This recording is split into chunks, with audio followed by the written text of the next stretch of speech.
அனைவருக்கும் எனது அன்பான வணக்கம். திருவள்ளுவர் இயற்றிய திருக்குறளில் பொருட்பால் அதிகாரம் 41 கல்லாமை 408வது குறள். நல்லார்கண் பட்ட வறுமையின் இன்னாதே கல்லார்கண் பட்ட திரு. கற்றவரிடம் உள்ள வறுமையை காட்டிலும் கல்லாதவரிடம் உள்ள செல்வம் மிகவும் துன்பம் தருவதாகும்.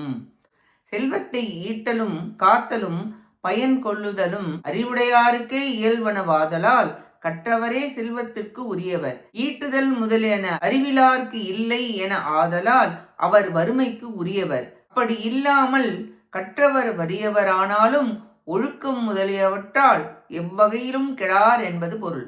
கல்லாதவர்கள் செருக்கால் கெடுவர். கற்றவர் படும் துன்பம் உலகத்திற்கு துன்பம் செய்யும். இக்கற்றவர் பிறருக்கு உதவி செய்ய முடியாமல் வறுமை இவரை வாட்டுகிறதே என்று உலகத்தோர் மனம் வருத்தம் அடைவர். படிப்பற்றவன் செல்வம் வருந்தும் கவலைப்படும், அதனால் பயனும் இல்லை. கற்றாரிடம் வறுமை கவலைப்படும், கல்லாதவரிடம் செல்வம் கவலைப்படும். வறுமை கற்றவரை கெடுக்காது, செல்வம் கல்லாதவனை கெடுத்துவிடும். இக்குறளால் கல்லாதவரிடம் உள்ள செல்வத்தின் குற்றம் கூறப்பட்டது. நன்றி, வணக்கம்.